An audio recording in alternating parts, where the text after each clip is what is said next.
Hello everyone, welcome back to my YouTube channel Shivani bio classes. कैसे हैं आप सब? आई होप आप सब ठीक होंगे और मेरे वीडियोस आपको हेल्पफुल लग रहे होंगे।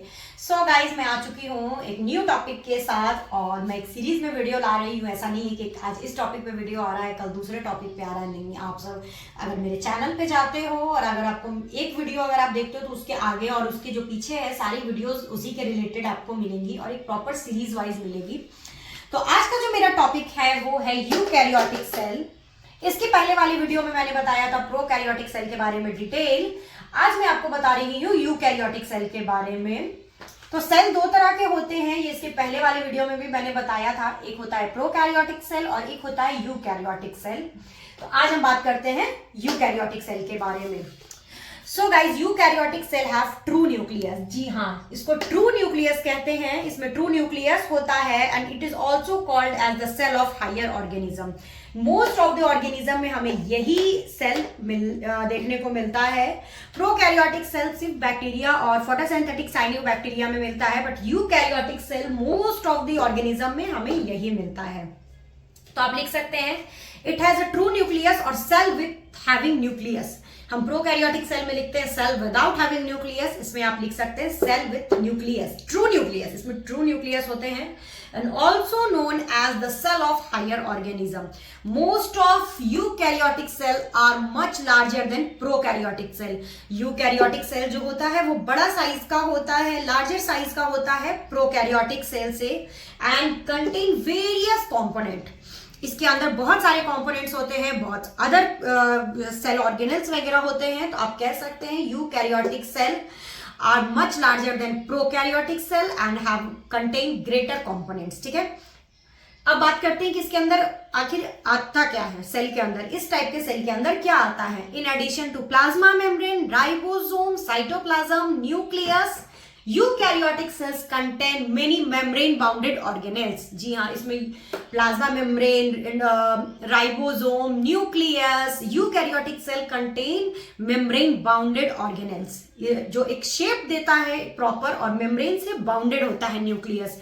आप सिंपल समझ जाइए, जैसे कि मैं ये सेल बना रही हूं, ठीक है। इसके अंदर बहुत सारे ये सेल ऑर्गेनेल्स है, लाइक प्लाज्मा मेम्ब्रेन हो गया। आप लिख सकते हैं यहाँ पे सेंटर में न्यूक्लियस है और ये न्यूक्लियस जो है मेम्ब्रेन से बाउंडेड है।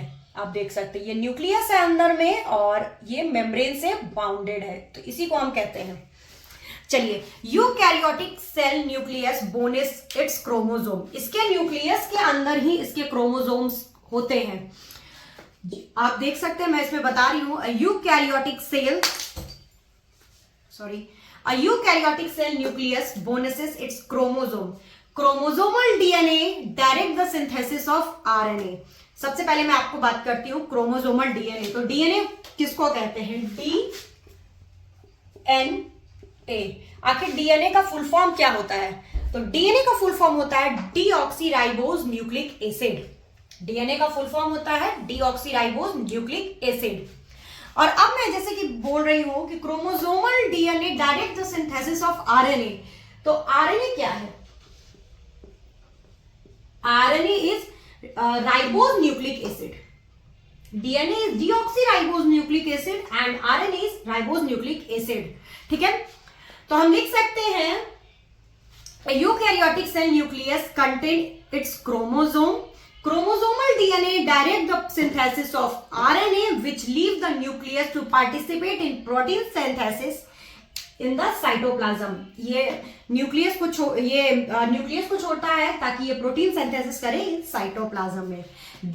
There is also a framework of protein fiber. इसमें फ्रेमवर्क होता है प्रोटीन फाइबर का, मेम्ब्रेन से बाउंडेड होता है। So called as cytoskeleton. हम उसको साइटोस्केलेटन बोलते हैं। Running through the cytoplasm giving the shape of the cell.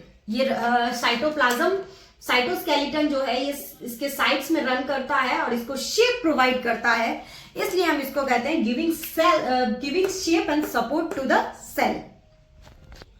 जैसा कि मैंने बताया कि इसमें बहुत सारे सेल ऑर्गेनेल्स होते हैं, तो eukaryotic cell also track the movement of various other organelles to the different part of the cell. इसके अंदर बहुत सारे ऑर्गेनेल्स है, जैसे प्लाज्मा मेम्ब्रेन हो गया, न्यूक्लियस हो गया, साइटोप्लाज्म हो गया, बहुत सारे राइबोसोम हो गया, एंडोप्लाज्मिक रेटिकुलम हो गया, बहुत सारे सेल ऑर्गेनेल्स के अंदर पाए जाते हैं। तो eukaryotic cell direct the movement of various other cell organelle to the part of the cell. जो यूकैरियोटिक सेल्स जो हैं ये डायरेक्ट करते हैं अंदर में, और जो मूवमेंट ऑफ सेल होता है, जो अंदर सेल ऑर्गेनेल्स के जो मूवमेंट होता है उसको। तो आई होप आपको यूकैरियोटिक सेल समझ में आ गया होगा। ये मैंने डिटेल बता दिया यूकैरियोटिक सेल के बारे में।